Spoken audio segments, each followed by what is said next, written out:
I probably have killed 95% of my turkeys between 9 o'clock and 2 o'clock in the afternoon.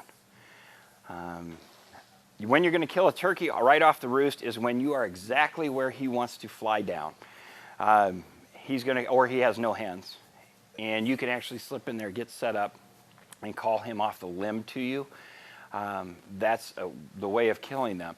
But at the 9 o'clock bell, and it's like a magical bell, that when a bird fires off, he's losing his hens, or the hens have lost interest in him, and he is starting to get lonely or worried.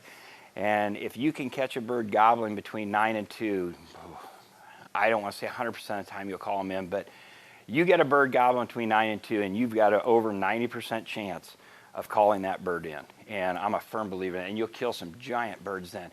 You know, the birds learn. I mean, they can be educated. You take southern Missouri. When I went to school in Arkansas and I cut my teeth on turkey hunting, you'd go out and birds would answer, you'd call, the gobble going the other way. You'd have to run around. You'd have to set up on these things 5 or 6 times in order to try to kill one. And finally, you get where he's wanting to go. But they have learned that they're just going to avoid things. Well, they also know the 1 o'clock whistle. Missouri always had that. You got to quit hunting at 1 o'clock. We come back to camp and 1 o'clock, 1:30 in the afternoon, you hear blah, blah, blah.